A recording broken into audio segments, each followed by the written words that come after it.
శుక్లాంబరధరం విష్ణుం శశివర్ణం చతుర్భుజం ప్రసన్నవదనం ధ్యాయేత్ సర్వవిఘ్నోపశాంతయే అని స్వామివారికి నమస్కారం చేసుకుని మనము మన మహాభారతంలో ఆది పర్వలో సంభవ ఉప పర్వలో ఉన్నాము. 108వ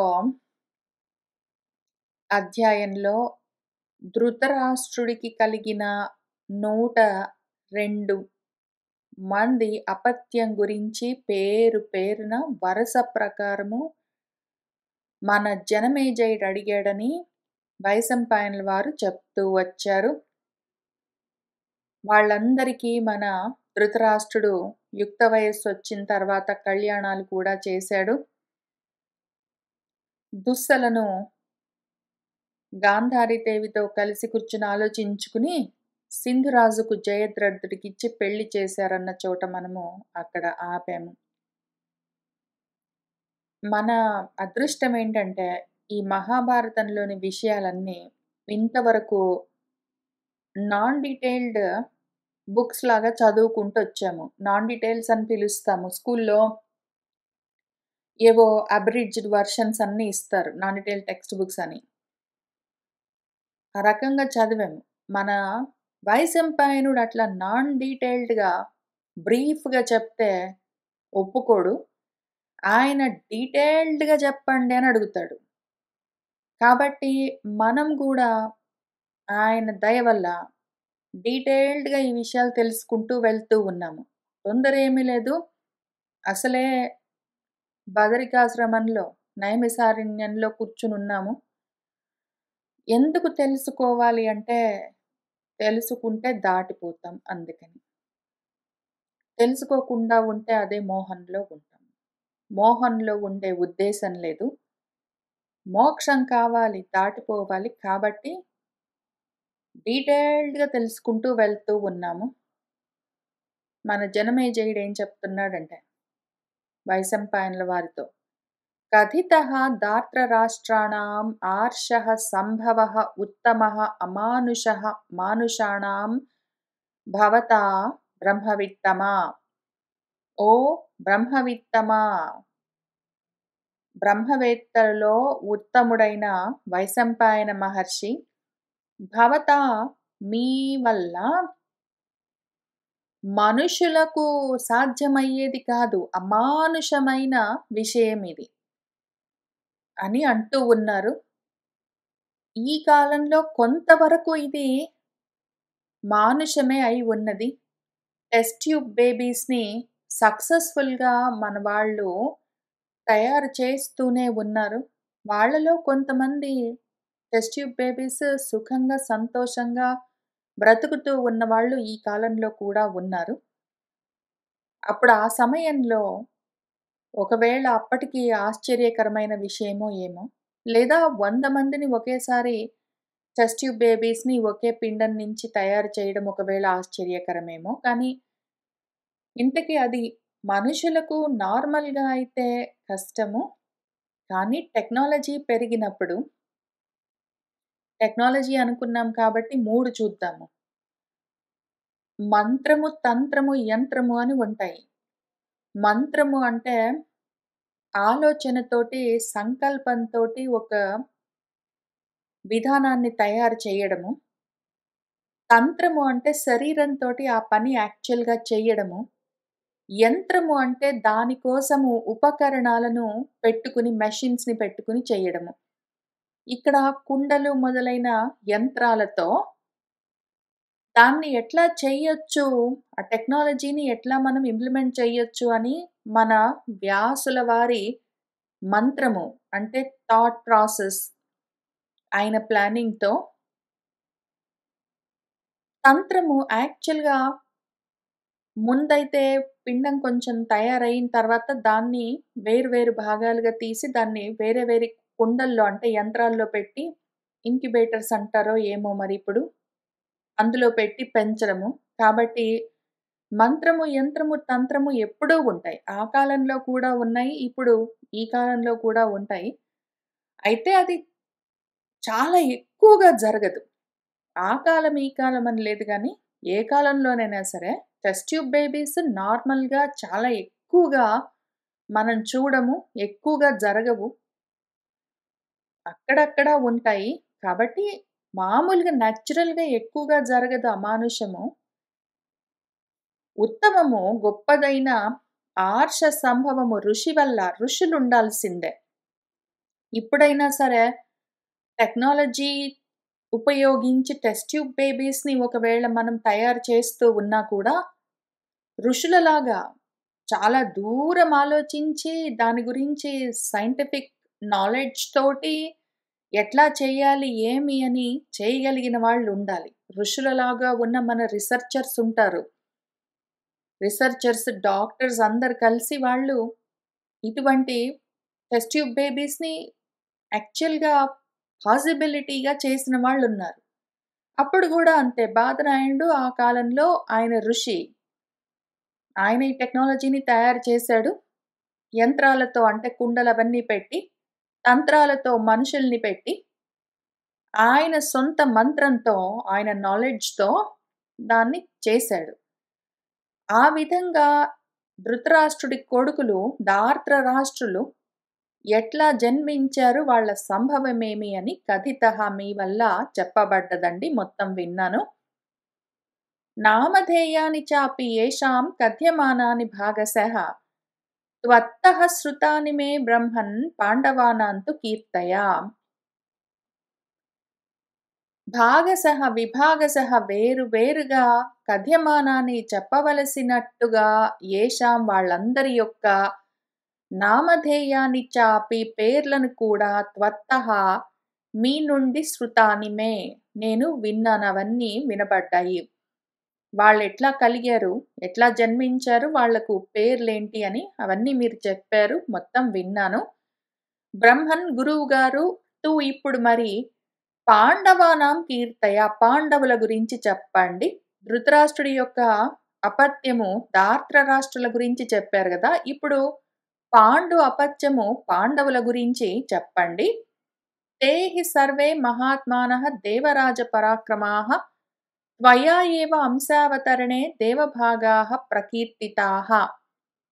తే సర్వే వాళ్ళందరూ మహాత్ములు దేవరాజు ఇంద్రుడితో సమానమైన పరాక్రమం కలిగిన వాళ్ళని అంశావతారణే దైవీ అంశలుగా అవతరించిన వాళ్ళని దేవభాగాః దేవతల వంటి వాళ్ళని త్వయా మీ చేత ఏవా ప్రకీర్తితాః కీర్తింపబడ్డారండి. వాళ్ళందరూ దైవాంశ సంభూతులు, ఇంద్రుడి వంటి పరాక్రమం కలిగిన వాళ్ళు మహాత్ములు అని మీరింతకు ముందు చెప్పారు ఆ పాండవుల గురించి. తస్మాత్ ఇచ్ఛామి అహం శ్రోతుం అతిమానుష కర్మణాం తేషాం ఆజననం సర్వం వైశంపాయన కీర్తయ. ఓ వైశంపాయన మహర్షి, తస్మాత్ కాబట్టి అహం నేను అతిమానుష కర్మణాం మనుషులు చేయగలిగే కర్మలను మించిన ఘనమైన కర్మలు చేయగలిగిన వాళ్ళు, సామాన్యంగా మనుషులు చేసే జనరల్ పనులు గాదు. అసలు గొప్ప గొప్ప ఘనకార్యాలను సాధించగలిగిన వాళ్ళు.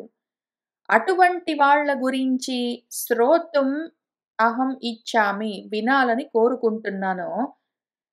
తేషాం వాళ్ళ యొక్క ఆజననం సర్వం వాళ్ళ సంభవాలను, పుట్టుకలను, జన్మలన్నింటినీ వాళ్ళు ఏ ఏ విధంగా జన్మించారో ఆ విషయాలను మొత్తాన్ని ఓ వైశంపాయన కీర్తయ చెప్పరా అని ఆయన అడిగాడు. అప్పుడు మన వైశంపాయనుల వారు చెప్తూ ఉన్నారు. వైశంపాయనః ఉవాచ రాజా పాండుః మహారణ్యే మృగవ్యాళ నిషేవితే వనే మైథునకాలస్థం దదర్శం మృగయూథపం. అనగనగా ఒకానొక సమయంలో మన రాజా పాండురాజు ఊళ్ళో కొంతకాలం ఉన్నాడు. పెళ్ళిళ్ళు చేసుకున్న తర్వాత ఆయన ఇంకా దేశాలన్నీ పర్యటించి రాజులందరినీ ఓడించి ఇంకా తర్వాత అవన్నీ ఆపేసి అడవుల్లోకి వెళ్ళిపోయాడు గదా! అక్కడ ఆ మహారణ్యము మృగవ్యాళ నిషేవితము. వ్యాళములు అంటే క్రూరమైన మృగాలతో నిండి ఉన్న ఆ అరణ్యంలో ఆయన ఆ వనంలో ఉండేవాడు. ఆ సమయంలో ఏం జరిగిందంటే, మైథున కాలస్థం మృగయూథపం ఒక జింక మైథునంతో ఉన్న సమయంలో దాన్ని దదర్శ చూశాడు. తతః తాన్ చ మృగీన్ తం చ రుక్మపుంఖైః సుపత్రిభిః నిర్బిభేద శరైః తీక్ష్ణైః పాండుః పంచభిః ఆశుగైః.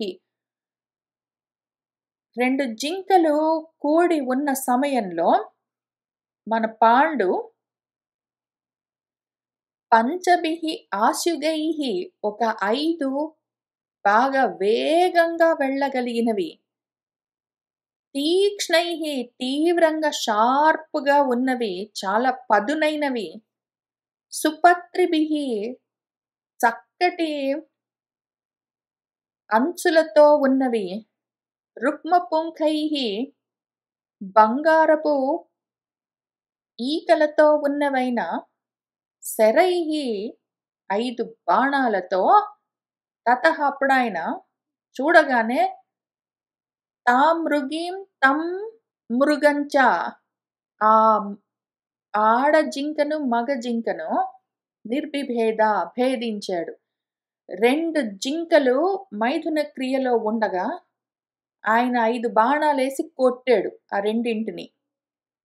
సహ చ రాజన్ మహాతేజాః ఋషిపుత్రః తపోధనః భార్యయా సహ తేజస్వి మృగరూపేణ సంగతః.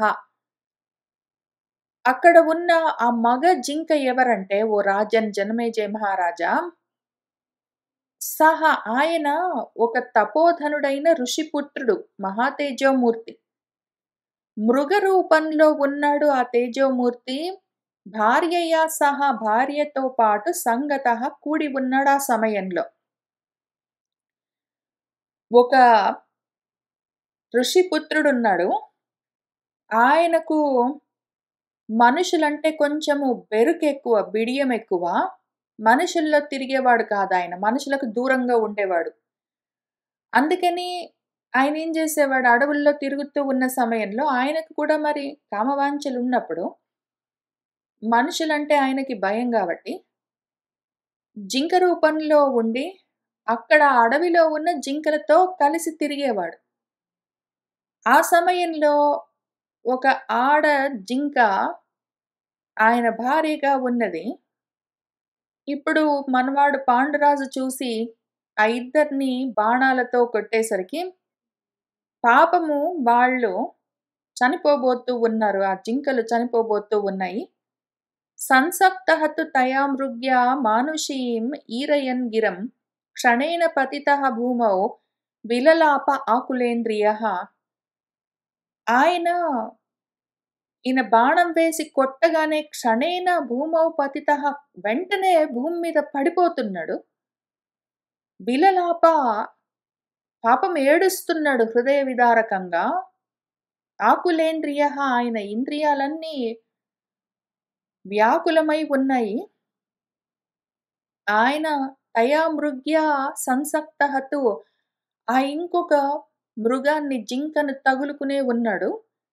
మానుషీం గిరం ఈరయన్, మనుషుల మాటలతో ఆయన మన పాండుతో మాట్లాడుతూ ఉన్నాడు. చనిపోయే కన్నా ముందు ధర్మాన్ని అడుగుతున్నాడు. ఏ ధర్మంతో నువ్వు నన్ను కొట్టావు, ఎందుకు నన్ను చంపుతున్నావు అని మన ఋషిపుత్రుడు అడుగుతూ ఉంటాడు. మన పాండు ఈయన ఏది ధర్మం అనుకుంటాడో, ఈయన ధర్మాలు ఈయన వైపు నుంచి చెప్తూ ఉంటాడు. ఇక్కడ మళ్ళీ ధర్మ చర్చ జరుగుతూ ఉంటుంది.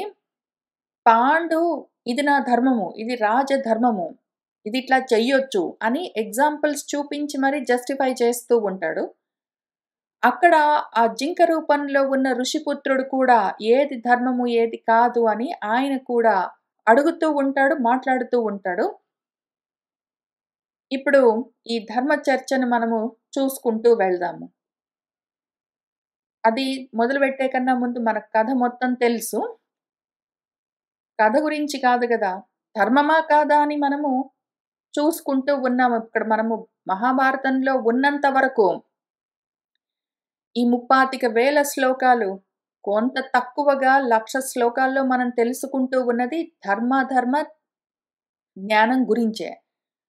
ధర్మమా, అధర్మమా అన్న విషయం గురించి మనకు ఆ పరిజ్ఞానం కలగాలి. కాబట్టి మనమున్నదెక్కడ ఉన్నాము? కోర్ట్‌లో ఉన్నాము. న్యాయస్థానంలో ఉన్నాము. ఇక్కడ అంతా ప్లెయింటిఫ్స్, డిఫెండెంట్స్ మొత్తము వాదప్రతివాదులు వాళ్ళ తరఫు నుంచి వాళ్ళు జస్టిఫై చేసుకుంటూనే ఉంటారు. వాళ్ళు సాక్షులను తెచ్చుకుంటూ ఉంటారు. ఎగ్జాంపుల్స్ చూపిస్తూ ఉంటారు. మనకు కథగా తెలుసు. ధర్మాధర్మ చర్చ చూసుకుంటూ వెళ్దాం. ఈలోగా ఒక క్షణము ఆగి ఆలోచించుకోండి మీరందరూ గూడా. ఈయన రాజులు వేటాడొచ్చు. బాణాలేసి కొట్టొచ్చు.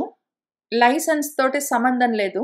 ఏదో పోలీసులకి ఎన్ని గుండ్లు వాడారు, ఎప్పుడు వాడారని లెక్క అవసరం లేనట్టు, రాజులకు గూడా ఎప్పుడు పడితే అప్పుడు, ఎక్కడ పడితే అక్కడ బాణాలు వాడేందుకు పర్మిట్ ఉంటుంది. అట్లా ఉండి కూడా ఏదో సంతోషంగా ఆడుకుంటూ ఉన్న జింకల్ని కొట్టడము ధర్మమేనా? పాండురాజు చేసింది ధర్మమేనా? కాదా? అన్న విషయం మనం కూడా ఆలోచించుకుంటూనే వీళ్ళిద్దరు ఏం చెప్పుకుంటున్నారో చూసుకుంటూ వెళ్దాము. చివరికి శిక్ష మాత్రం భగవంతుడే వేస్తారు. ఆయన జడ్జి మనకు. ఆయనే సాక్షి. వీళ్ళు తెచ్చుకునే సాక్షులందరినీ మించిన సాక్షి ఆయన. ఆయనే ధర్మమూర్తి. ఆయన న్యాయం చేస్తారు. కానీ ఈలోగా వీళ్ళు చెప్తున్న ధర్మాధర్మాలు మనం చూసుకుంటూ వెళ్దాము. ఎందుకు చూసుకోవడం అంటే మనం ఎట్లా ఉండాలి అని తెలుసుకోవడం కోసం. ఎట్లా ఉండకూడదు అని కూడా తెలుసుకోవడం కోసం. ఎందుకు అంటే విధి నిషేధాలు మనకు వాటి గురించి క్లారిటీ ఉండాలి.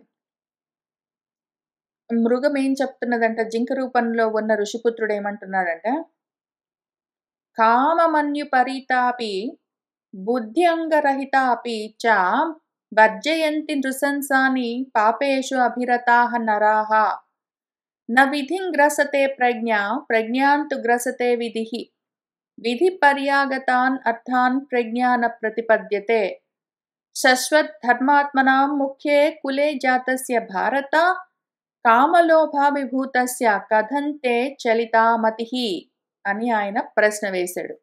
ఆయన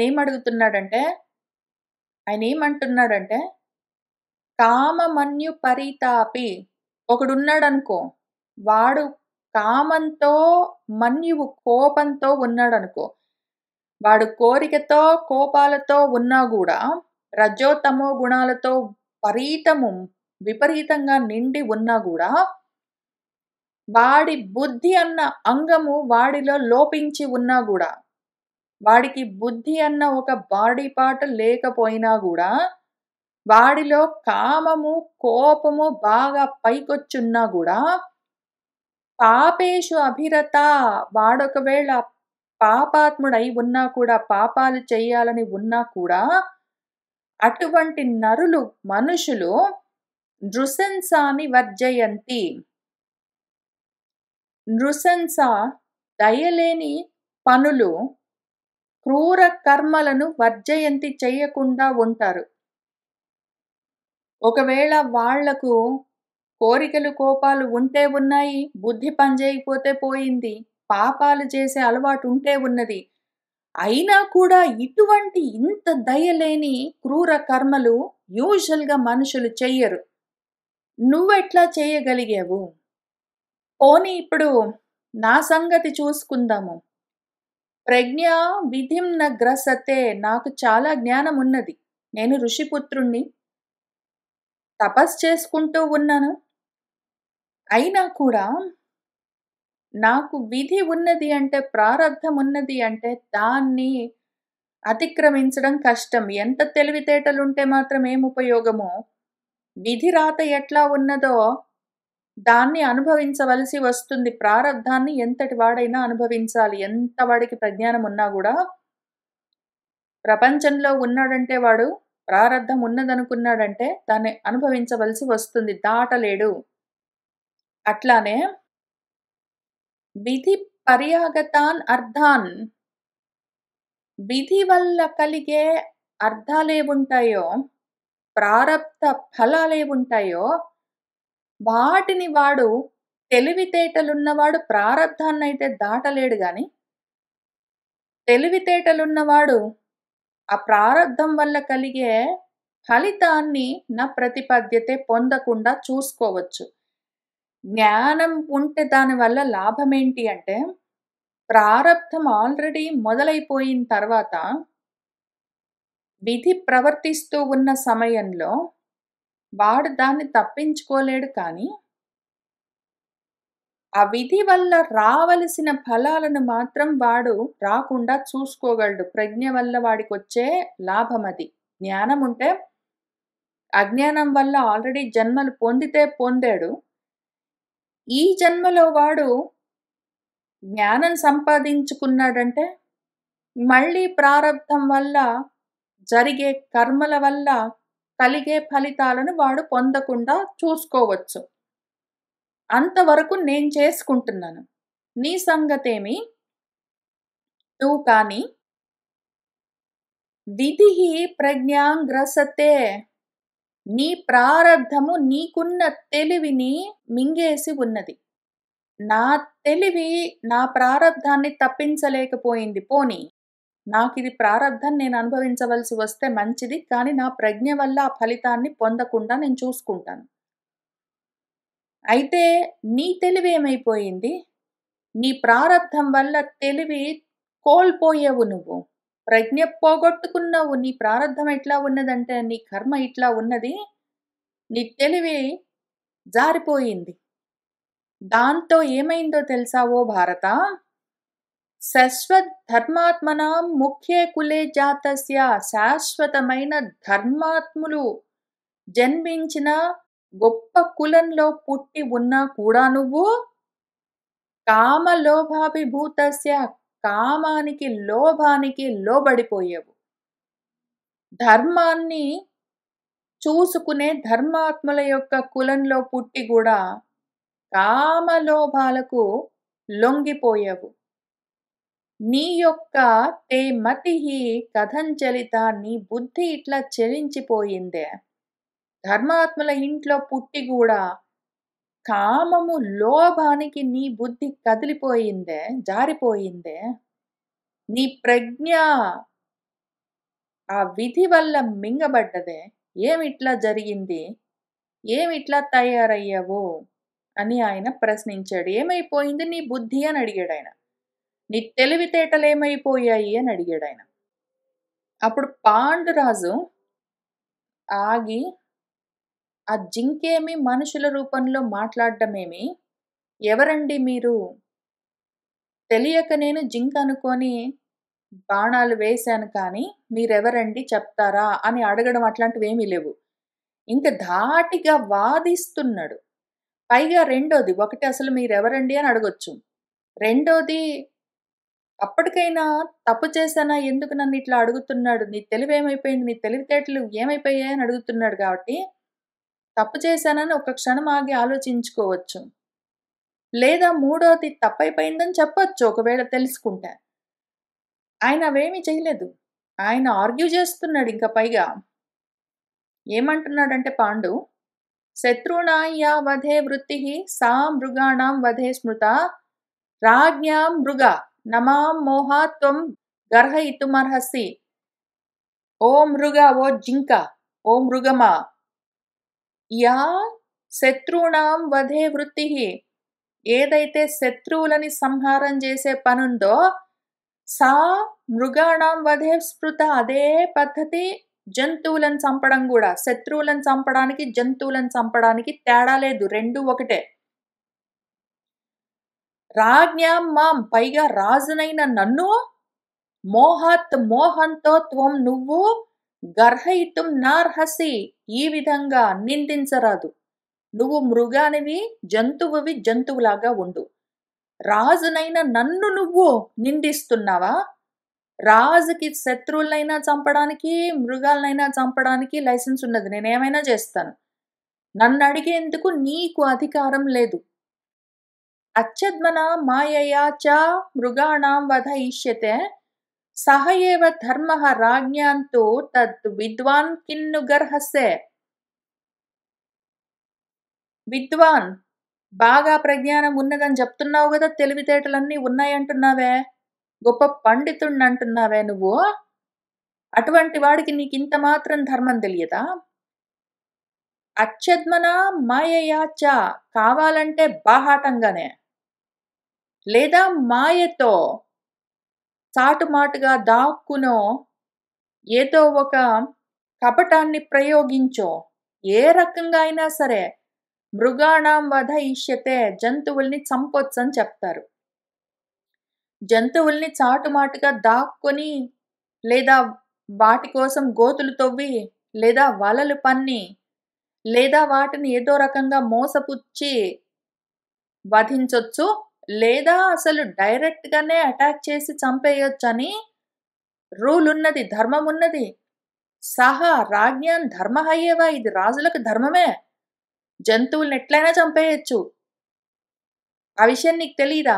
తత్ విద్వాన్ కిం ను గర్హసే నన్నెందుకు నిందిస్తున్నావు? నేనేం తప్పు చేశాను? ఇది ధర్మం నా ధర్మం ఇది. రాజుగా నా ధర్మం. మృగాలను ఏ విధంగా అయినా సంహారం జేయొచ్చు. కావాలంటే చూసుకో. అగస్త్యః సత్రమాసీనః చచార మృగయాం ఋషిః ఆరణ్యాన్ సర్వదైవత్యాన్ మృగాన్ ప్రోక్ష మహావనే ప్రమాణదృష్టధర్మేణ కథమస్మాన్ విగర్హసే అగస్త్యస్య అభిచారేణ యుష్మాకం వై వపాహుత. అగస్త్యుడని ఒక ఆయన ఉన్నాడు. ఋషి ఆయన. పైగా ఆయన సత్రమాసీనః సత్రయాగాలన్నీ చేస్తూ ఉండేవాడు. దీర్ఘమైన యాగాలు చేసేవాడు. ఆయన కూడా మృగయాం చచ్చార వేటాడుతూ ఉండేవాడు. నువ్వు రాజు వేటాడితే తప్పుబడుతున్నావు. అసలు ఋషి కూడా వేటాడుతూ ఉన్నాడని చెప్తూ ఉంటారు మనకు. ఆయన పైగా మహావనే మహారణ్యంలో ఆ అరణ్యంలో ఉండే మృగాలను ప్రోక్ష సంహారం చేసి తీసుకొచ్చి సర్వదేవతలకు నివేదనం చేసేవాడు. ప్రమాణ దృష్ట ధర్మేణ ఇది దృష్ట ప్రమాణము. దృష్ట ప్రమాణం అంటే ప్రత్యక్ష ప్రమాణం. ప్రత్యక్ష ప్రమాణం ఇది. ప్రత్యక్షంగా మనందరికీ తెలిసిన విషయము. అడవుల్లో ఉన్న జంతువుల్ని ఎవరైనా వేటాడి చంపేయొచ్చు. దానికి ఏమీ అధర్మం అన్నది లేదు. మృగాలను చంపడము ధర్మమే. రాజులు చేయొచ్చు, ఋషులు చేయొచ్చు. ఇంత ప్రత్యక్ష ప్రమాణం కనిపిస్తూ ఉంటే, ఆ ధర్మం చూపిస్తూ ఉంటే గూడా కథం ఎందుకని అస్మాన్ విగర్హసే మమ్మల్ని నిందిస్తున్నావు? అగస్తస్య అభిచారేణ అగస్త్యుడు చేసే చూపించాడు గదా! అడవిలో ఉండే జంతువుల్ని చంపొచ్చో అని అగస్త్యుడు చూపిస్తూనే ఉన్నాడు. అటువంటప్పుడు యుష్మాకం వపాహుతావై మీ వంటి వాళ్ళు ఇటువంటి ఆహుతులకు తగి ఉన్నారు. కాబట్టి ఎవరైనా చంపొచ్చు. అందుకని నేను చంపాను అని ఆయన చెప్పాడు. నిద్రపోతున్న జంతువులను, మైథున క్రియలో ఉన్న జంతువులను, భయపడి పారిపోతూ ఉన్న జంతువులను అని కొన్ని రకాల నియమాలున్నాయి. వాటిని చంపరాదు. అటువంటి పరిస్థితుల్లో ఆ జంతువులను చంపరాదు. పైగా అవసరమా కాదా అన్న విచక్షణ లేకుండా, ఎందుకు అంటే రాజుల పనేమి అంటే అడవుల్లో ఉన్న జంతువులు గ్రామాలపైకి రాకుండా, గ్రామాల్లో ఉన్న మనుషులు జంతువుల్ని మొత్తమే నశింపచేయకుండా అటు ఇటు మెయింటైన్ చేయవలసిన ధర్మము, ఇకలాజికల్ బ్యాలెన్స్ మెయింటైన్ చేయవలసిన ధర్మము రాజుకున్నది. రాజు అడవుల్లో జంతువులు మొత్తము ఎక్స్టింక్ట్ అవ్వకుండా వాటిని కాపాడుతూనే, అవి బాగా పెరిగిపోయి గ్రామాల మీద పడి మనుషులని ఇబ్బంది పెట్టకుండా, మిగిలిన అడవి జంతువులన్నిటినీ బాధ పెట్టకుండా, హింసించకుండా ఎక్కడి వాటిని అక్కడ కంట్రోల్ చేస్తూ ఉండడం వరకు మాత్రము రాజుకు అధికారమున్నది. అంత మాత్రము రాజుకు ధర్మమున్నది. విచక్షణ రహితంగా రాజును కాబట్టి ఎట్లా పడితే అట్లా, ఎప్పుడు పడితే అక్కడ, ఎప్పుడు పడితే అప్పుడు, ఎక్కడ పడితే అక్కడ ఎన్ని జంతువుల్ని పడితే అన్ని జంతువుల్ని సంహారం చేసేందుకు ఎంత రాజుకైనా సరే అధికారం లేదు. కానీ మన పాండురాజు దాని గురించి మాట్లాడట్లేదు. ఎటువంటి పరిస్థితుల్లో వేటాడటము శాస్త్రాలు అంగీకరిస్తాయి అన్న విషయం గురించి ఆయన మాట్లాడట్లేదు. రాజుని గాబట్టి చంపుతాను అయితే ఏంటిప్పుడు అని ఆయన వాదిస్తున్నాడు. అప్పుడు మన మృగము ఏమంటున్నాడంటే, న రిపూన్ వై సముద్దిశ్య విముంచంతి పురా శరాన్ రంధ్రః యేషాం విశేషేణ వధకాలః ప్రశస్యతే. సరే నువ్వు జంతువుల్ని పక్కన బెట్టు రాజా. మనుషుల్నే చూద్దాము. శత్రువులనైనా, జంతువులనైనా ఎట్లా పడితే అట్లా చంపొచ్చని నువ్వేంటో చెప్పావు గదా ఇక్కడ. శత్రువులను, మృగాలను చంపడంలో ఒకటే పద్ధతి. రాజునైన నన్ను నువ్వు ప్రశ్నిస్తున్నావా అన్నావు గానీ, మనుషుల్ని చూద్దాం పోనీ నువ్వు. శత్రువులనుకుంటున్నావు గదా మనుషులు. వాళ్ళనైనా సరే రిపూన్ సముద్దిశ్య రిపులను శత్రువుల పైన గూడా ఇంతకు ముందెప్పుడు శరాన్ న విముంచతి. శత్రువులను ఉద్దేశించి అన్యాయంగా బాణాలను వదలరు. విశేషంగా ఎప్పుడు వాళ్ళ మీద బాణప్రయోగం చేయాలి, ఎప్పుడు శత్రువుల్ని సంహరించాలి అంటే యేషాం వారిలో ఏదైనా విశేషమైన రంధ్రం ఉంటే, దోషమేమైనా ఉంటే శత్రువులు ఏమైనా దోషం చేస్తున్నారు అంటే తప్పు చేస్తున్నారు అన్నప్పుడు అది వధకాలంగా ప్రశస్యతే చెప్పబడుతుంది. శత్రువులున్నారనగానే వెంటనే టకటక చంపేసుకుంటూ వెళ్ళిపోతావా అంటే వెళ్ళిపోతాడు. ఆయన అట్లానే చేస్తాడు. ఆయన అందరినీ శత్రువులే అనుకున్నాడు. మొత్తం అన్ని దేశాలు తిరిగాడు. అందరినీ యుద్ధంలో ఓడించడం, చంపేయడం, బందీలుగా పట్టుకోవడం అవన్నీ చేశాడాయన. ఆయన అట్లానే చేస్తాడు. వాళ్ళలో ఏ రంధ్రము అంటే ఏ దోషము ఉండవలసిన అవసరం లేదు. ఈయన వాళ్ళని శత్రువు అనుకుంటే చాలు. వాళ్ళ జీవితాలు వాళ్ళు పాపం అన్యాయంగా కొంతమందైతే వాళ్ళ అంతఃపురాల్లో ఉంటే వాళ్ళ అంతఃపురాల్లోకెళ్ళిపోయి చంపేసాడు అన్యాయంగా. ఏదో శత్రువున్నాడు. ఆ శత్రురాజు ఎంత చెప్పినా వినట్లేదు. అన్యాయంగా ప్రవర్తిస్తున్నాడు. ప్రజలకి హాని కలుగుతున్నదనుకున్నప్పుడు చెప్పి చూసి చెప్పినా వినకపోతే యుద్ధానికి పిలిచి యుద్ధంలో నువ్వు ధర్మంగా గెలువు, ఏమైనా చెయ్యి కావాలంటే అధర్మంగా వెళ్ళిపోవడం, వాళ్ళ అంతఃపురాల్లోకెళ్ళిపోవడం, వాళ్ళు ప్రమత్తతతో వాళ్ళు చూసుకోకుండా ఆదమరిచి ఉన్న సమయంలో చంపేయడం అవన్నీ చేస్తాడీయన. అటువంటి వాణ్ణి పాపము ఈ ఋషిపుత్రుడు ధర్మం అడుగుతున్నాడు. ఎట్లా పడితే అట్లా చంపేయడము ధర్మం అనుకునే వాణ్ణి పట్టుకుని, ఇది చెయ్యరాదు, ఇది ధర్మం గాదు గదా అని అడుగుతున్నాడు.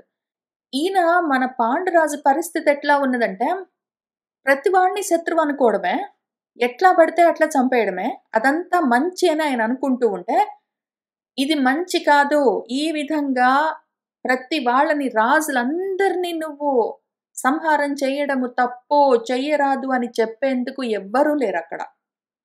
ఆ హస్తినాపురంలో భీష్ముడి దగ్గర నుంచి అందరూ ఈయన చేసిన పనికి సంతోషించిన వాళ్ళే తప్ప, ఈ విధంగా చెయ్యరాదు అని చెప్పిన వాళ్ళెవ్వరూ లేరు. అటువంటి వాడికి ఆయనకి నేచర్ అట్లానే ఉంది, నర్చర్ అట్లానే ఉంది. నేచర్, నర్చర్ 2 విధాలుగా చంపుకుంటూ వెళ్ళిపోవడం మంచిదే. రాజుగా ఇది నా ధర్మము, ఇది నా ప్రెరోగేటివ్ అనుకుంటున్నాడాయన. ఇది నా ప్రెరోగేటివ్, నా ఇష్టం నేను చేస్తాననుకుంటున్న వాడిని పట్టుకుని పాపం ఋషిపుత్రుడు ధర్మాధర్మాలు విచారిద్దామని ప్రయత్నం చేస్తున్నాడు. ఆయన ఏమంటున్నాడంటే, ఎంత శత్రువులైనా సరే బాణాలు విడవరాదు. వాళ్ళలో ఏమైనా రంధ్రం ఉంటే, దోషమేమైనా ఉంటే అప్పుడు వధకాలం అది అని చెప్తారు గదా అని అంటే, పాండురాజు ధాటి చూద్దాము. ప్రమత్తమప్రమత్తం వా వివృతం ఘ్నంతి చ ఓజసా ఉపాయైః ఇషుభిః తీక్ష్ణైః కస్మాత్ మృగా విగర్హసే. ఓ మృగమా, జంతువా, ప్రమత్తం లేదు, అప్రమత్తం లేదు.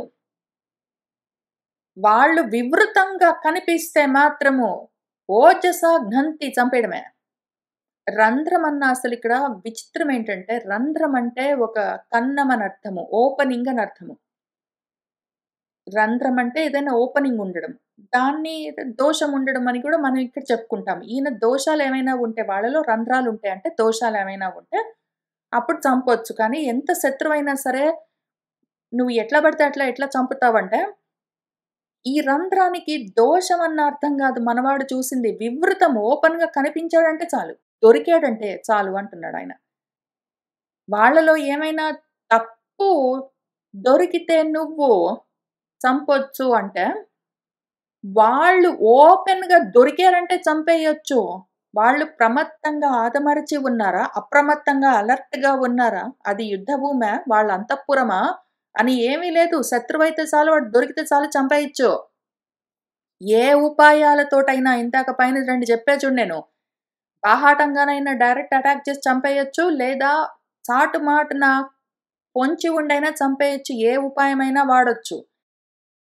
తీక్ష్ణైః ఇషుభిః వాడి అయిన బాణాలతో ఏ ఉపాయంతోటైనా సరే దొరికితే చాలు శత్రువుని. వాడు ప్రమత్తంగా ఉండని, అప్రమత్తంగా ఉండని, వాడు నిద్రపోతూ ఉండని, వాడు మైథునంలో ఉండని, వాడు భయపడుతూ ఉండని, వాడు పారిపోతూ ఉండని, వాడు ఎట్లా ఉన్నా సరే చంపేయొచ్చు. కస్మాత్ ఎందుకని ఓ మృగమా నన్ను విగర్హసే నువ్వు దూషిస్తున్నావు, నేను చేసిన తప్పేముంది అని అడుగుతున్నాడు. అప్పుడు మనం మృగము ఏమంటున్నాడంటే, నాహం ఘ్నంతం మృగాన్ రాజన్ విగర్హే ఆత్మకారణాత్ మైథునంతు ప్రతీక్ష్యం మే స్యాత్ త్వయా ఇహ ఆనృశంసతః సర్వభూతహితే కాలే సర్వభూత ఈప్సితే తథా కః హి విద్వాన్ మృగం హన్యాత్ చరంతం మైథునం వనే పురుషార్థఫలం కాంతం యత్త్వయా వితథం కృతం పౌరవాణాం ఋషీణాం చ తేషాం అక్లిష్టకర్మణాం వంశే జాతస్య కౌరవ్యా నా అనురూపమిదం తవా. రాజన్ ఓ రాజా, నేనొకటి మాట్లాడుతుంటే నువ్వొకటి మాట్లాడుతున్నావు. ఈ విధంగా ముందు వెనకాల చూసుకోకుండా మైథునంలో ఉన్న మృగాన్ని చంపడం ధర్మమా అని నేను అడిగితే, ఎట్లా పడితే అట్లా చంపొచ్చు, కావాలంటే అగస్త్యుని చూడు అని ఒక ఎగ్జాంపుల్ చూపించావు. శత్రువులనైనా సరే అట్లానే చంపుతామా దోషం లేకుండా అంటే, కనిపిస్తే చాలు చంపేయొచ్చు అంటూ ఉన్నావు. నేను ధర్మం విచారిస్తున్నాను. నువ్వు చేసిందే ధర్మం అని చెప్తున్నావు. అహం నేను ఘ్నంతం నా విగర్హే నన్ను నువ్వు బాణాలతో కొట్టావు నేను చనిపోబోతున్నానని ఆత్మకారణాత్ నా కోసం నేను నిన్ను నిందించట్లేదు. లేదా ఎందుకు మృగాలను నోరు లేని జంతువులను నువ్వు అన్యాయంగా వేటాడుతున్నావని అడుగుతున్నాను. మృగాలనెందుకు చంపుతున్నావు? నన్నెందుకు చంపావని నేను నా కోసం అడగట్లేదు. మైథునం ప్రతీక్ష మైథున క్రియలో ఉన్న సమయంలో చూస్తూ కూడా స్యాత్ త్వయా నీ చేత ఇహ ఇక్కడ ఆనృశంసతః ఈ విధంగా దయ లేకుండా క్రూరంగా ఈ పని చేసావు ఎందుకు అని అడుగుతున్నాను. రాజులు వేటాడొచ్చు గదా!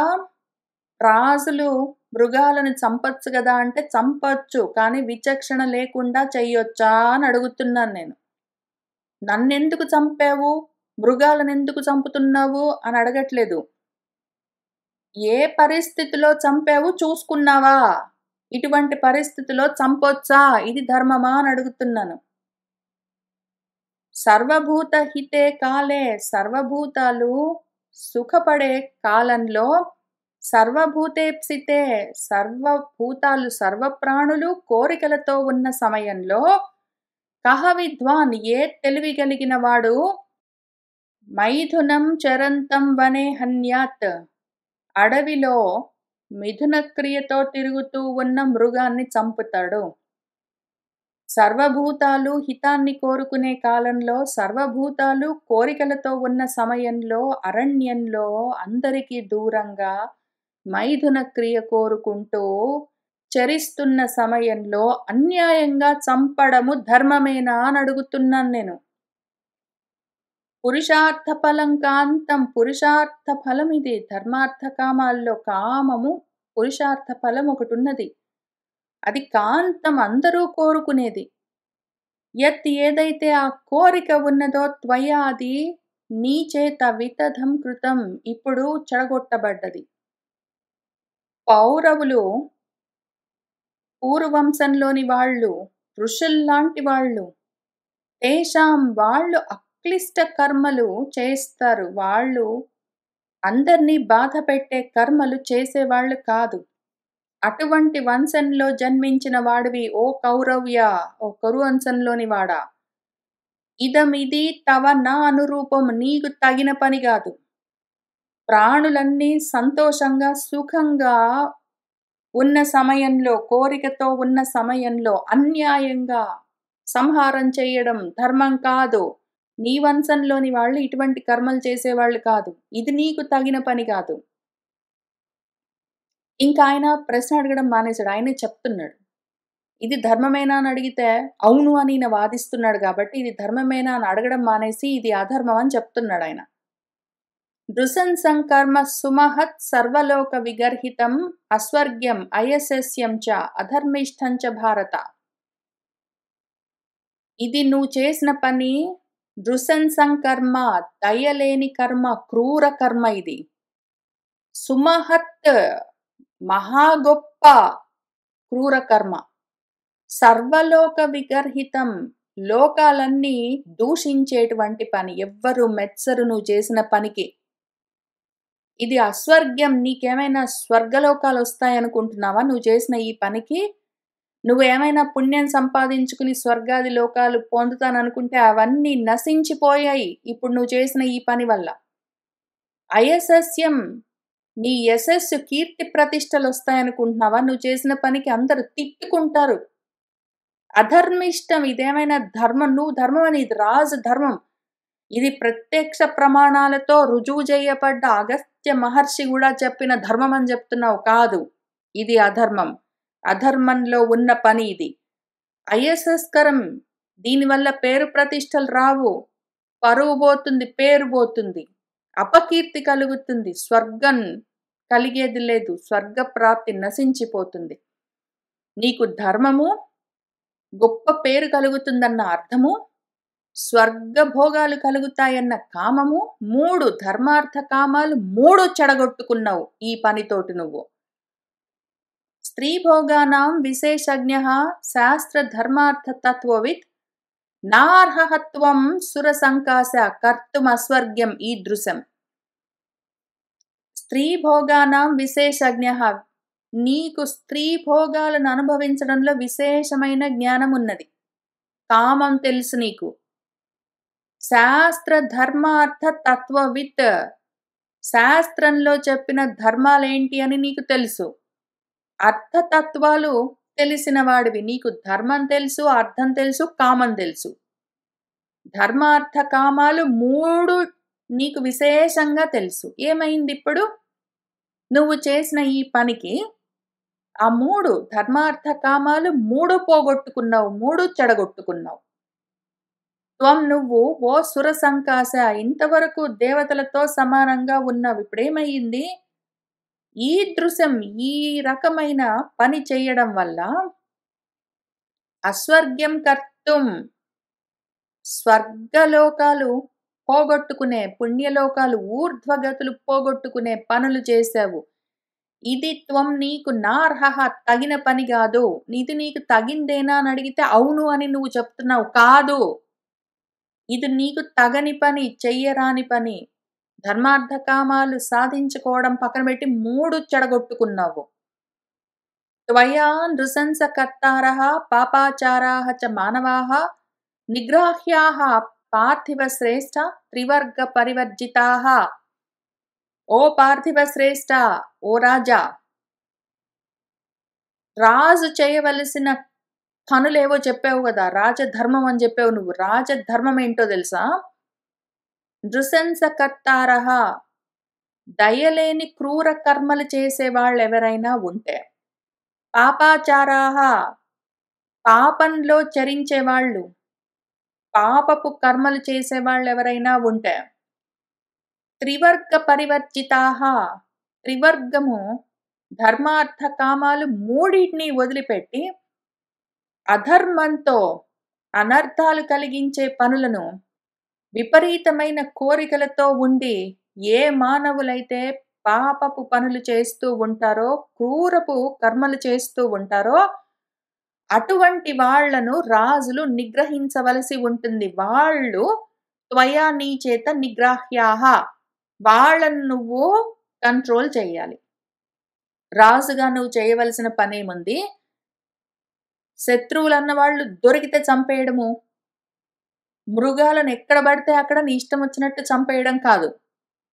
శత్రువుల సంగతి చూద్దాం. అసలు ఫస్ట్ ఆఫ్ ఆల్ అడవిలోని జంతువులు వాటి సంగతి అవి చూసుకుంటూ ఉంటే వాటిని వేళాపాళా లేకుండా ఏదో ఒక కాలంలో అన్యాయంగా చంపడానికి వీల్లేదు. అది అధర్మం. 2, శత్రువులైనా సరే వాళ్ళలో ఏ దోషము లేకపోతే అన్యాయంగా నీ ఇచ్చ వచ్చినట్టు చంపడానికి వీల్లేదు. అది అధర్మం. నువ్వు ఏం చెయ్యొచ్చు? అడవుల్లో ఉన్న జంతువులు ఒకవేళ బాగా పెరిగిపోతూ ఉంటే అవి ఊళ్ళపైకి దాడి చేయడానికి వస్తాయనుకున్నప్పుడు వాటిని కంట్రోల్ చేయొచ్చు. అట్లానే ఊళ్ళలో ఉన్న మనుషులు ఎవరైనా సరే దుర్మార్గపు పనులు చేస్తూ ఉన్నారు, పాపిష్టి పనులు చేస్తూ ఉన్నారు, ధర్మార్థ కామాలను వదిలిపెట్టి ఉన్నారంటే అటువంటి వాళ్ళను కంట్రోల్ చేయొచ్చు. అడవుల్లో మృగాలను అవి హద్దు దాటిపోతే కంట్రోల్ చేయాలి. ఊళ్ళల్లో మనుషులు హద్దు దాటిపోతే కంట్రోల్ చేయాలి. ఎవరి పనులు వాళ్ళు చూసుకుంటూ ఉన్నప్పుడు అడవుల్లో జంతువులనైనా ఊళ్ళల్లో మనుషులనైనా ఎంత నువ్వు రాజువైనా సరే అన్యాయంగా చంపడానికి వీల్లేదు. ఇది తప్పో అధర్మమో నువ్వు చేసింది త్రివర్గ లాభాలను పోగొట్టుకునే పని. కిం కృతంతే నరశ్రేష్ఠ నిఘ్నతః మాం అనాగసం మునిం మూలఫలాహారం మృగవేషధర నృప వసమానమరణ్యేషు నిత్యం శమపరాయణం. ఓ నరశ్రేష్ఠ, ఓ నృప రాజా, అనాగసం మాం, ఏ పాపము లేని నన్ను, ఒక మునిని, కందమూలాలు ఫలాలు ఆహారంగా పుచ్చుకుంటూ మృగవేషంలో తిరుగుతూ ఉన్న నన్ను, అరణ్యేషు వసమానం, అరణ్యంలో తిరుగుతూ ఉన్న నన్ను, నిత్యము శమపరాయణం, నిత్యము ఇంద్రియ మనోనిగ్రహంతో ఉన్నాను. నా సంగతి నేను చూసుకుంటున్నాను, ఎవ్వరికి ఏ కీడు తలపెట్టలేదు. అటువంటి నేను నీకు కిం కృతం, ఏం అపకారం చేశాను, నీ చేత నేనెందుకు నిఘ్నతః, నీ చేతిలో చనిపోతున్నాను, నేను నీకేం అపకారం చేశానని నన్ను చంపుతున్నావు? అరణ్యంలో నా సంగతి నేను చూసుకుంటూ ఉన్నవాణ్ణి, ఏ పాపం లేనివాణ్ణి, అన్యాయంగా ఇక్కడికి వచ్చి నన్ను ఎందుకు చంపుతున్నావు? నీకు నేనేం అపకారం చేశాను? అయినా ఈ ప్రశ్నకి జవాబు నువ్వేం చెప్తావు? ఏదో ఒకటి మళ్ళీ దానికి కూడా జస్టిఫై చేస్తావు. కాబట్టి ఇంక నిన్ను ప్రశ్నలు అడగడం కాదు, నేనే ఒక మాట చెప్తాను విను. త్వయా అహం హింసితః యస్మాత్ తస్మాత్ త్వామపి అసంశయం ద్వయోః నృశంసకర్తారం అవశ్యం కామమోహితం జీవితాంతకరః భావః ఏవం ఏవ ఆగమిష్యతి.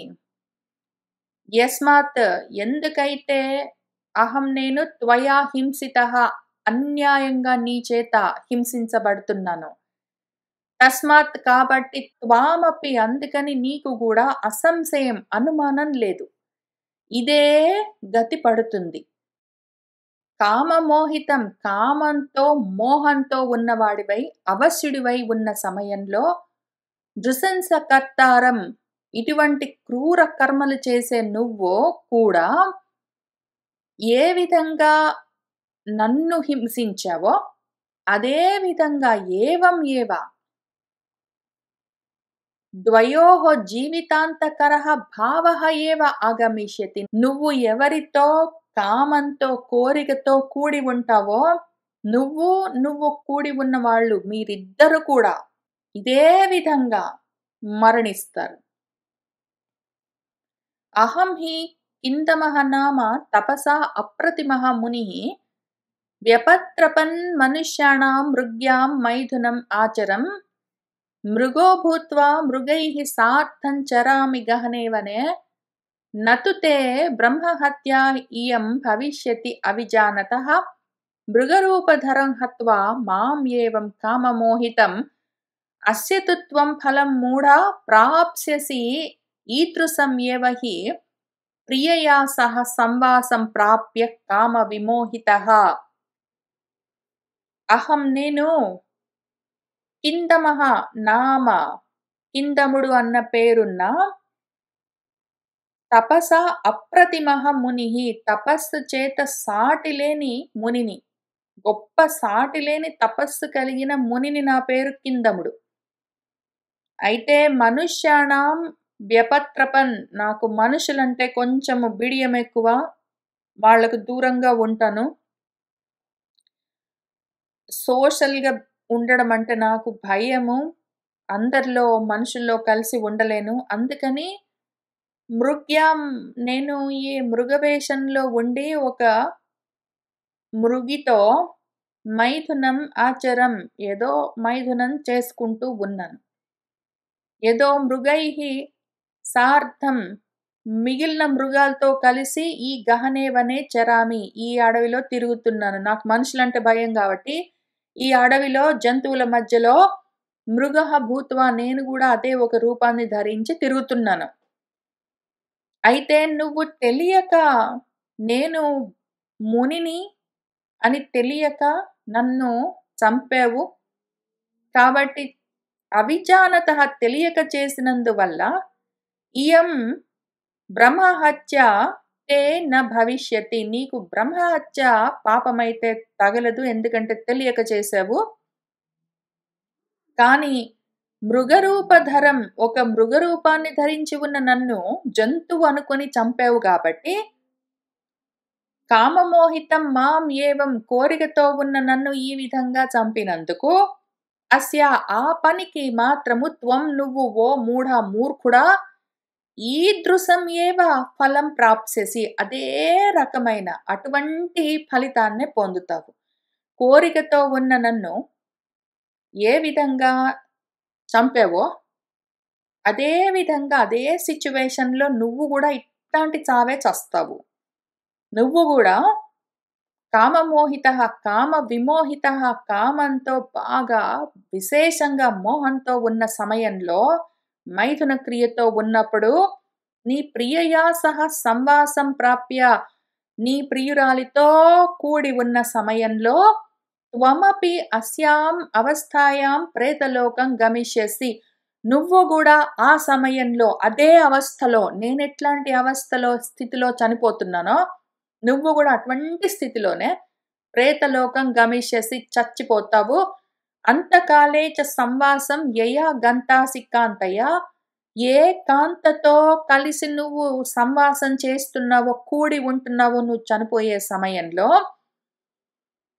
ఆమె కూడా ప్రేతరాజవశం ప్రాప్తం సర్వభూత దురత్యయం సర్వభూతాలు దాటలేని ఏ ప్రేతరాజు ఏ మృత్యువు ప్రాప్తించుకుంటావో నువ్వు ఆమె కూడా త్వాం నిన్ను అనుయాస్యసి అనుసరించి అక్కడికే వస్తుంది. ఓ మతిమతాన్ శ్రేష్ఠ బాగా బుద్ధి కలిగిన వాళ్ళలో ఉత్తముడా, గొప్ప బుద్ధితో గొప్ప ధర్మం అనుకొని నువ్వు చేసిన ఈ పనికి ఆమె కూడా నీ మీద భక్తితో నీతో పాటే ఆ ప్రేతలోకానికి వస్తుంది. వర్తమానః సుఖే దుఃఖం యదా అహం ప్రాపితః త్వయా తథా సుఖం త్వాం సంప్రాప్తం దుఃఖం అభ్యాగమిష్యతి. యథా ఏదైతే అహం నేను సుఖే వర్తమానః సుఖంగా ఉన్న సమయంలో సుఖపడుతూ ఉన్న సమయంలో త్వయా నీ చేత దుఃఖం ప్రాపితః నీ వల్ల ఇటువంటి దుఃఖాన్ని పొందానో తథా అదే విధంగా త్వామపి నువ్వు కూడా సుఖం సంప్రాప్తం సుఖాన్ని పొందే సమయంలో దుఃఖం అభ్యాగమిష్యతి, దుఃఖాన్ని పొందుతావో అని ఆయన చెప్పాడు. వైశంపాయనః ఉవాచ. అప్పుడు వైశంపాయనుల వారు మనకేం చెప్తున్నారంటే, ఈ విధంగా ఆయన చెప్పగానే అంతవరకు బానే ఉంది గాని, అంతవరకు చాలా ధాటిగా, చాలా ధైర్యంగా, ధృతితోటి ధర్మాలన్నీ మాట్లాడాడు. ధైర్యంగా, ధృతితో ధర్మాలన్నీ మాట్లాడాడు. అన్ని రూట్ తోటి పెట్టుకుని రకరకాల పద్ధతుల్లో. కానీ ఇప్పుడు పక్కవాడికి కష్టం కలిగిందంటే మనకేంటని ఇంకప్పుడు ధర్మపన్నాలన్నీ వల్లిస్తాం గానీ, మనకు కష్టమొస్తే మాత్రం ఇంకప్పుడొస్తుందన్నట్టు దుఃఖము. ఏవ ముక్త్వా సుదుఃఖార్తః జీవితాత్ సహ వ్యయుజ్యత మృగః పాండుః చ శోకార్తః క్షణేన సంపద్యత. ఏవ ముక్త్వా ఈ రకంగా చెప్పి బాగా దుఃఖంతో, ఆర్తితో ఉన్నవాడై సహా ఆయన ఆ కిందముడన్న ముని జీవితం నుంచి వ్యయుజ్యత వేరైపోయాడాయన. ఇంకా ప్రాణాలు వదిలిపెట్టేశాడు ఆ మృగము. ఇంకా మన పాండుహుచ పాండురాజు వెంటనే క్షణంలోనే శోకార్తః సమపద్యత. ఇంకా ఈయనకొచ్చింది శోకము, ఆర్తి, దుఃఖము. ఆయన పాపం దుఃఖానికి శోకానికి తేడా ఏంటని చూద్దాం. పక్కన పక్కనే ఉన్నాయి కాబట్టి. దుఃఖార్తుడు ఆయన, శోకార్తుడు ఈయన. దుఃఖానికి శోకానికి తేడా ఏమి అంటే, దుఃఖం అంటే ఇప్పుడు అనుభవిస్తూ ఉన్నది.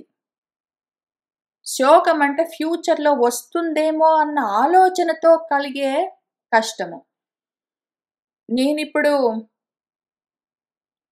చెయ్యి కోసుకున్నానంటే నాకు చాలా దుఃఖం కలుగుతుంది. అప్పుడు నేను దుఃఖార్తురాలినై ఉంటాను. ఫ్యూచర్‌లో చెయ్యి కోసుకుంటానేమో అన్న ఆలోచనతోటి నాకిప్పుడు దుఃఖం కలిగితే అప్పుడది శోకం. ఇంకా జరగనిది ఏదో జరుగుతుంది అని ఏ బాధైతే పడతామో అది శోకము. జరుగుతున్న దాన్ని అనుభవిస్తూ బాధపడుతూ ఉన్నది దుఃఖము. ఈయన పుణ్యానికి ఆయన పాపం దుఃఖార్తుడు. ఈయనకింకా శోకార్తి, ఇంకా ఫ్యూచర్‌లో జరగాలి. ఆ ఫ్యూచర్‌లో జరిగేదానికి ఆయన ఇంకిప్పుడే ఎంత ఆర్తి చెందుతున్నాడంటే ఇంక మనవాడు, ఇంక ఈయనకొస్తుంది పాండురాజుకు. దీని పేరు ఒక చాలా అందమైన పేరుందిప్పుడు. ఈ 110వ అధ్యాయంలో వచ్చేది ఓటున్నది మన పాండురాజుకి. దాని పేరు తాత్కాలిక వైరాగ్యం అని పిలుస్తారు. శ్మశాన వైరాగ్యం, ప్రసూతి వైరాగ్యం, పురాణ వైరాగ్యం. పురాణాలు వినగానే వైరాగ్యం వస్తుంది వెంటనే, అప్పటికప్పుడు. వెంటనే తగ్గిపోతుందది. ఏదో తాటాకు మంటలాగా. శ్మశాన వైరాగ్యం అని మనకు తెలిసిన వాళ్ళు ఎవరైనా చనిపోతే వెంటనే వస్తుంది, వెంటనే ఆరిపోతుంది, చల్లారిపోతుంది ఆ వైరాగ్యం. అట్లానే ప్రసూతి వైరాగ్యం ఆ సమయంలో గూడా ఇట్లా వెంటనే వస్తుంది, చల్లారిపోతుంది. అట్లానే మనవాడికి గూడా ఇప్పుడు. ఇంకొచ్చింది వైరాగ్యం తాటాకు మంటలాగా. వెంటనే చల్లారిపోయే ఒక తాత్కాలికమైన వైరాగ్యం. ఇంక దాని గురించి ఆయన చెప్పుకుంటాడు, విందాం ఈలోగా. మనవాడి గురించి ఒకసారి చూసుకుందాం. మళ్ళీ వెనక్కొచ్చి ఈయన గురించి అనాలిసిస్ డీప్ డైవ్ చేసేది లేదు కాబట్టి, ఇన్ డెప్త్ చేసేది లేదు కాబట్టి ఇప్పుడు ఫాస్ట్‌గా చూద్దాము. విచిత్రమైన విషయం ఒకటి పెట్టారు మన వ్యాసుల వారు. మనవాడెవరు? మన మృగము. ఫస్ట్ ఆఫ్ ఆల్ ఆయన ఏదో ఋషిపుత్రుడు, తపోధనుడు, మహా తేజోమూర్తి. కానీ మృగ రూపంలో తిరుగుతున్నాడు. ఎందుకు? మృగం రూపంలో నువ్వు కిందికి జారిపోతావా? పైకి ఎదుగుతావా? నీకు మనుషులతోటి ఉండడం ఒకవేళ కష్టంగా ఉంటే వాళ్ళను దాటి నువ్వు పైకి వెళ్తావా? వాళ్ళని అవాయిడ్ చేయడం కోసం కిందికి వెళ్తావా? మృగంలాగా పశువుగా మారిపోతావా నువ్వు? దాన్ని దాటడానికి ప్రయత్నం చేసుకోవాల్సిన ఋషివై ఉండి, నీ తపస్సు దేనికి నువ్వు పెట్టుకుంటున్నది? మనుషుల్ని తప్పించుకోవడానికి వాడుకుంటున్నావా? పైగా ఋషివై ఉన్నావు, ఋషిపుత్రుడివై ఉన్నావు, నువ్వు ముని అని చెప్తావు. ఇన్ని ఉండి ఏమి? మనుషులకి దూరంగా ఉంటావు. మనుషులంటే నీకు కష్టము, వాళ్ళతోటి కమ్యూనికేట్ చేయడం అవంటే నీకు కష్టము, నీకు సిగ్గు, బిడియము, జడుపు అవన్నీ ఉన్నాయి కాబట్టి వాళ్ళకి దూరంగా ఉంటావు గానీ, కోరికలు మాత్రం ఉన్నాయి కాబట్టి జంతువులతో తీర్చుకుంటావా? ఋషివేనా నువ్వు? ముని అని చెప్పుకుంటావా? తపస్సు ఉందని చెప్తావా? అప్రతిమైన తపస్స అని చెప్తావా? సాటిలేని తపస్సు, నేను ముని, నేను ఋషిపుత్రుడిని అని ఇన్ని చెప్తావా? ఫస్ట్ ఆఫ్ ఆల్ మనుషుల నుంచి ఇంకా జారి నువ్వు పశువుగా మారావు. పైగా పశువులతోటి మైథునాన్ని కోరుతున్నావు. కాబట్టి నువ్వు ధర్మాధర్మాలు పాండురాజుకి చెప్తే చెప్పావు. ఆయన ఏదనుకుంటే అది ధర్మము, ఏది చేస్తే అది ధర్మమని ఆయన అనుకుంటూ ఉంటే, ఆయన ధర్మం ఆయనకి బానే చెప్పావు గానీ, నీ ధర్మం నువ్వు చూసుకున్నావా? పైకి వెళ్తున్నావా? కిందికి వెళ్తున్నావా? అని అడగడం కోసము మన వ్యాస మహర్షి చాలా మంచి పేరు పెట్టారు. ఈ మునికి తపసా అప్రతిమః మునిః అని జెప్పి ఆయనకి పెట్టిన పేరేమి మన వ్యాసుల వారు? కిందముడు అని బెట్టారు. ఆయనకు నిజంగా దమం ఉన్నదా? నేను శమపరాయణుడినై ఉన్నాను. నేను మనసేంద్రియ నిగ్రహం సాధించానని చెప్పుకుంటున్నాడు ఆయనకాయనే. నిజంగా శమపరత్వం ఉంటే దమం గూడా ఉండాలి. ఉన్నదా? కిమ్ అని క్వెషన్ బెట్టారు. అసలాయన పేరుకే ఒక క్వెషన్ బెట్టారాయన. మన వ్యాసుల వారు. నిజంగా ఆయనకు దమమున్నదా? వాళ్ళు చెప్పుకున్నంత మాత్రాన అవన్నీ ఉన్నాయని మనము నమ్మడానికి వీల్లేదు. వాళ్ళు ఏమంటున్నారు, ఏమి చేస్తున్నారు 2 కుదరాలి. ఆ రెండిటికి పొంతన లేదు అంటే, నేను శమపరుణ్ణి అని చెప్తూ, మృగాలతో మైథునాన్ని కోరుతూ ఉన్నాడు అంటే, ఆయనకు దమమేమున్నది అసలు శమం సరే, శమం అంటే మనోనిగ్రహం. ఆయనకి దమము ఇంద్రియ నిగ్రహమే లేదిక్కడ. ఇంద్రియ నిగ్రహమే ఉన్నదా లేదా అని అనుమానంగుంటే, శమం గురించి ఏం చెప్తాము, తపస్సు ఏం చెప్తాము, మౌనం ఏం చెప్తాము అని చాలా అందమైన పేరు పెట్టారు ఈయనకు మన వ్యాసుల వారు. సరే ఇంతకి ఆయన సంగతి అట్లా ఉన్నది. మనం పాండు సంగతి చూద్దాం. ఆయనకిప్పుడొచ్చిందింక వైరాగ్యము. తం వ్యతీతమతిక్రమ్య రాజా స్వం ఇవ బాంధవం సభార్యః శోకదుఃఖార్తః పర్యదేవయత్ ఆతురః. మన రాజు పాపం తం వ్యతీతమతిక్రమ్య ఇంకా చనిపోయిన వాడిని చూసుకున్నాడు. సభార్యః ఆయన భార్యలతో పాటు కలిసి ముగ్గురు కలిసి పాండురాజుకు ఆయన ఇటువంటి శాపం పెట్టి చనిపోయాడు అనగానే ఆయన భార్యలు కూడా గొల్లుమన్నారు. ముగ్గురు కలిసి ఇంకా గుండెలు బాదుకునే స్వం బాంధవం ఇవ వాళ్ళ సొంత బంధువు మరణించినట్టే శోక దుఃఖార్తః మనవాడు శోకంతో దుఃఖంతో ఆర్తి చెంది ఉన్నవాడు. ఏదో ఆయనకి ఇంతకుముందు శోకార్తుడని జెప్పారు. ఇక్కడ శోకార్తుడు ఒకటే గాదు, దుఃఖార్తుడు గూడా. ఎందుకు అంటే శోకము ఫ్యూచర్‌లో ఆయన ఒకవేళ ఆయన భార్యలతోనో ఇంకెవరితోటైనా సరే కూడి ఉన్నాడంటే సంగమ సమయంలో, మైథున సమయంలో చనిపోతాడు. కాబట్టి ఫ్యూచర్ శోకంతో ఆర్తి ఆయనకి. ఇప్పుడు రైట్ నౌ దుఃఖము. ఒకవేళ ఆయన ఇప్పటికిప్పుడు ఒకవేళ ఆయన భార్యలతోటి కూడి ఉండాలంటే వెంటనే చచ్చిపోతాడు. కాబట్టి ఇప్పుడు రైట్ నౌ ఉన్న దుఃఖము ఒకవేళ దాన్ని ఇప్పుడు గాదులే అనుకోని ఇంక ఊరుకుంటే ఫ్యూచర్‌లో ఉండే శోకము. 2 పట్టుకున్నాయి మనవాడికి. ఇంకా ఆతురుడై మనవాడు పర్యదేవయత్ ఇంక పరి విధాలుగా వేదన పొందుతున్నాడు. ఎంత దుఃఖమొచ్చింది, ఎంత కష్టమొచ్చింది, ఎంత ఆర్తి, ఎంత శోకము అబ్బా! అసలు చెప్పరాదు పాండుకు. ఇంక ఆయన చెప్పుకోవడం ప్రతిజ్ఞలన్నీ చేసుకుంటున్నాడు. ఆయన చాలా ప్రతిజ్ఞలు చేసుకున్నాడు. ఆయన ఏమంటున్నాడంటే, ఆయన భార్యలు గూడా ఏడుస్తున్నారు పాపం. ఎందుకంటే, ఈయన ఔట్ ఆఫ్ సర్వీస్ అయితే వాళ్ళకి గూడా అవకాశం ఉండదు మరి. కాబట్టి వాళ్ళు దుఃఖిస్తున్నారు, ఈయన దుఃఖిస్తున్నాడు, ముగ్గురు ఏడుస్తున్నారు. ఈయన మాత్రం ప్రతిజ్ఞలు చేస్తున్నాడు చూద్దాం. సతామపి కులే జాతాః కర్మణా బత దుర్గతిం ప్రాప్నువంతి అకృతాత్మానః కామజాల విమోహితాః. సతాకులే జాతాః అపి సత్పురుషుల ఇళ్లలో పుట్టినా కూడా బతాయో కర్మణ దుర్గతిం ప్రాప్నువంతి వాళ్ళు చేసుకునే కర్మల వల్ల దుర్గతులు పొందుతారే మనుషులు.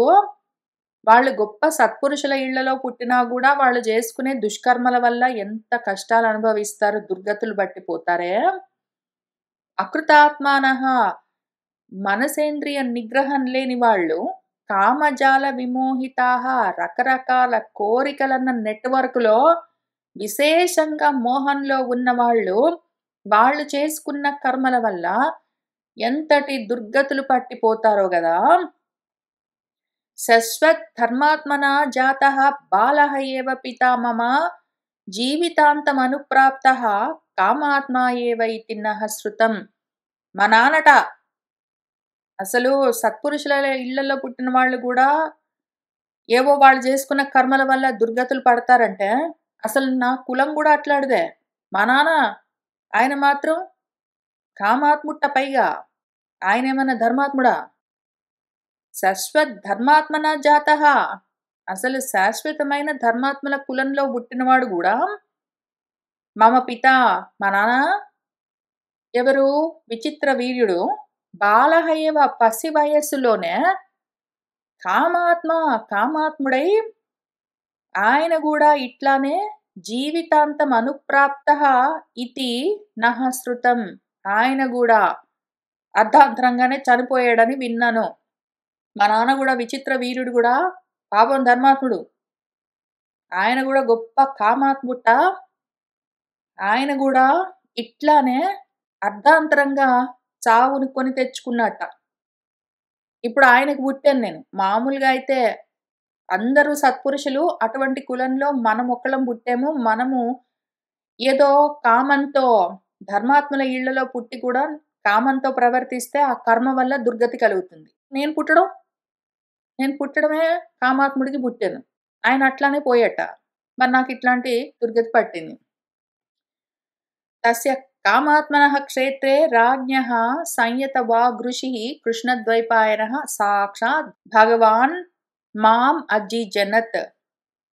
తస్య కామాత్మనః రాజ్ఞః క్షేత్రే ఆ కామాత్ముడైన రాజు విచిత్ర వీరుడి యొక్క క్షేత్రే ఆయన భార్య యందు అంబాలిక యందు సంయత వాక్ ఋషిః వాక్కును నియమించినవాడు ఋషి అయినవాడు ఋషి ముని అయినవాడు అని అర్థం. సంయత వాక్ అంటే ముని ఋషి. ఆయన కృష్ణద్వైపాయనుడు సాక్షాత్ భగవాన్ వ్యాసుల వారే మాం నన్ను అజీజనత్ జన్మింపజేశాడు. ఆయనకి పుట్టాను. అసలు మా నాన్న కామాత్ముడై పసి వయసులోనే మరణిస్తే వ్యాసుల వారి వల్ల ఆ ఋషి వల్ల నేను జన్మించాను. తస్యాద్య వ్యసనే బుద్ధిః సంజాతా ఇయం మమ అధమా త్యక్తస్య దేవైః అనయాత్ మృగయాయాం దురాత్మనః. తస్య అటువంటి నాకు ఇదిగో ఇయం మమ నాకు ఇయం ఈ అధమా బుద్ధి ఈ నీచపు బుద్ధి సంజాత కలిగింది. ఈ వ్యసనము ఈ వేటాడ్డం అన్న వ్యసనం ఒకటి ఉన్నది నాకు. హంటింగ్ అన్న అడిక్షన్ ఒకటి ఉన్నది నాకు. ఈ వ్యసనే బుద్ధి అధమా బుద్ధి సంజాత అద్య ఇప్పుడు దేవైః త్యక్తస్య నన్ను దేవతలు కూడా వదిలిపెట్టేశారు. నాలో దైవీ గుణాలు ఏమీ లేకుండా తగ్గిపోయాయి. అనయాత్ అన్యాయంగా మృగయాయాం వేటాడ్డంలో పడ్డాను. దురాత్మనః దుర్మార్గుణ్ణి నేను. మా నాన్న విచిత్ర వీర్యుడు కామాత్ముడైనా కూడా వ్యాసుడు గొప్ప ఋషి ఆయనకు పుట్టాను. అయినా కూడా నాలో ఇటువంటి నీచమైన బుద్ధి ఒకటి కలిగింది. అయితే అయ్యింది. ఇప్పుడు ఏం చేస్తానంటే మోక్షం ఏవ వ్యవస్యామి బంధః హి వ్యసనం మహత్ సువృత్తిం అనువర్తిష్యే తాం అహం పితుః అవ్యయాం అతీవ తపసా ఆత్మానం యోజయిష్యామి అసంశయం. ఈ వ్యసనము మహత్ బంధః హి ఈ వ్యసనమే బంధం. అసలు ఈ వ్యసనమే బంధం. అందుకని మోక్షం ఏవ వ్యవస్యామి నేను మోక్షాన్ని తెచ్చుకుంటాను. ఈ బంధంలో నుంచి బయటపడతాను. ఇంకా ఇప్పటి నుంచి ఇటువంటి వ్యసనము దీనికి దూరంగా ఉంటాను. నేను సువృత్తి అనువర్తిష్యే ఒక గొప్ప వృత్తిని చక్కటి వృత్తిని అనుసరిస్తాను. అహం నేను తాం అవ్యయాం పితుః సువృత్తి అనువర్తిష్యే మా నాన్న వ్యాసుడున్నట్టు నేను కూడా అట్లానే ఋషిలాగా బ్రతుకుతాను. ఇంకా అతీవ తపస ఆత్మానం అసలు అత్యంతమైన తపస్సుతో నిండిన స్వరూపంగా తయారవుతాను నేను. ఆ రకంగా యోజయిష్యామి ఉంటాను. నా మనస్సును ఇంకా గొప్ప తపస్సుతో నింపుతాను. ఆ రకంగా ఉంటాను. అసంశయం, ఇంక అనుమానం లేదు. తస్మాత్ ఏకాహం ఏకైకస్మిన్ వనస్పతౌ చరన్ భైక్షం మునిః ముండః చరిష్యామి మహీం ఇమాం. తస్మాత్ కాబట్టి ఇంక ఇప్పటి నుంచి నేను అహం ఏకః ఒక్కడినే. అహం ఏకైకస్మిన్ వనస్పతౌ ఎక్కడో దగ్గర ఏదో చెట్టు కింద ఉంటాను. మునిః మునిలాగా భైక్ష్యం భిక్షమెత్తుకుని చరణ్ తిరుగుతూ ముండనం చేసుకుంటాను, గుండు చేసుకొని బిచ్చం అడుక్కొని తింటూ చెట్టు కింద ఒక్కడనే ఉంటాను. ఆ రకంగా ఇమాం మహిం చరిష్యామి, ఈ భూమి మీద అట్లా తిరుగుతాను నేను ఇప్పటి నుంచి. నేను సన్యాసాన్ని పుచ్చుకుంటాను. ఒక్కడనే ఎక్కడ ఉంటే అక్కడే పడుకుంటాను, ఏదో చెట్టు కిందే. భిక్షాటన చేస్తూ బ్రతుకుతాను. మునిలాగా ఉంటాను. గుండు చేసుకుంటాను. పాంసునా సమవచ్చన్నః శూన్యాగార ప్రతిశ్రయః వృక్షమూల నికేతః వా త్యక్త సర్వప్రియాప్రియః. పాంసునా సమవచ్చన్నః దుమ్ము కొట్టుకుని పోతూ, ఇంక నేను మామూలు సన్యాసి కాదు, ఏదో అవధూతలాగా ఉంటాను. శూన్యాగార ప్రతిశ్రయః ఇల్లు లేదు, ఏ ఆశ్రయము లేదు. వృక్షమూల నికేతః చెట్టు కింద బ్రతుకుతాను. వా లేకపోతే త్యక్త సర్వప్రియాప్రియః ఉంటే ఏదైనా చెట్టు కింద ఉంటాను. లేదా అసలు ఆ చెట్టు దగ్గర కూడా ఉండను. ఇంకా చెట్టు కింద కూడా ఉండను. ఉంటే చెట్టు కింద ఉంటాను, లేకపోతే చెట్టు కింద కూడా ఉండను. నాకు ప్రియులు లేరు, అప్రియులు లేరు, అన్నీ వదిలిపెట్టేస్తాను. సర్వము నాకిది ఇష్టము, నాకిది ఇష్టం లేదని అన్నీ వదిలిపెట్టేస్తాను. న శోచన్ న ప్రహృష్యంశ్చ తుల్యనిందా ఆత్మసంస్థుతిః నిరాశీః నిర్నమస్కారః నిర్ద్వంద్వః నిష్పరిగ్రహః. న శోచన్ దేనికి శోకింపను, న ప్రహృష్యన్ దేనికి సంతోషించను, నింద ఆత్మ సంస్థుతి నన్నెవరైనా తిట్టినా నన్ను పొగిడినా తుల్యంగా సమానంగా భావిస్తాను. నిరాశీః ఏది ఆశించను, నిర్నమస్కారః ఏ అభిమానాలతో అహంకారాలతో ఉండను, నిర్ద్వంద్వః ఏ ద్వంద్వాలు పెట్టుకోను, నిష్పరిగ్రహః ఎవ్వర్ని ఏది అడగను. న చాపి అవహసన్ కంచిత్ న కుర్వన్ భృకుటిం క్వచిత్ ప్రసన్నవదనః నిత్యం సర్వభూతహితే రతః. ఎవ్వర్ని కంచిత్ ఒక్కడిని కూడా, ఎవ్వర్నైనా సరే నా అవహసన్ అవమానించను, చిన్నబుచ్చి నవ్వను. ఎవ్వర్ని క్వచిత్ ఎప్పుడు భృకుటిం కుర్వన్న ఎవ్వర్ని చూసి భృకుటి ముడివేయను, ఎవ్వర్ని చూసి విసుక్కోను, ఎవరిని అవమానించను. ఎప్పుడు నిత్యము ప్రసన్న వదనంతో ఉంటానో, సర్వభూత హితాన్ని కోరుతానో, జంగమన్ సర్వం అవిహింసన్ చతుర్విధం శ్వాసు ప్రజాసు ఇవ సదా సమ ప్రాణభృతాం ప్రతి. జంగమ అజంగమ చరాచర ప్రాణులన్నింటినీ సర్వాన్ని నేను సమంగా చూస్తాను. అవిహింసన్ వాటిని ఎవరినైనా సరే చరాచర ప్రాణులను వేటిని నేను హింసించను. ఇంకా చెట్లను హింసించను, జంతువుల్ని హింసించను, మనుషుల్ని హింసించను. చతుర్విధం 4 విధాలైన ప్రజలుంటాయి. ఉద్భిజ్జాలు, స్వేదజాలు, ఆండజాలు, యోనిజాలని ఆ 4 రకాల ప్రజలను, జన్మించిన ప్రాణులను శ్వాసు ప్రజాసు ఇవ నా సొంత బిడ్డల్లాగా చూసుకుంటాను. సదా ఎల్లప్పుడూ ప్రాణభృతాం ప్రతి సమః ప్రాణులన్నింటి పట్ల సమంగా ఉంటాను. నా సొంత బిడ్డల్లాగా చూసుకుంటాను. ఏ జంతువుని, ఏ చెట్టుని, చరాచర ప్రాణులను వేటిని హింసించను అని ఆయన ఇంకా చాలా ప్రతిజ్ఞలన్నీ చేసుకుంటూ ఉన్నాడు. ఇంకా కొన్ని ఉన్నాయి. ఇది కొంచెం సుదీర్ఘమైన అధ్యాయం. వాటన్నిటిని నెమ్మదిగా చూసుకుంటూ వెళ్దాం. ఇవాళకి ఇక్కడికి ఆపుదాము. సర్వం శ్రీకృష్ణ పరబ్రహ్మ పాదారవిందార్పణమస్తు.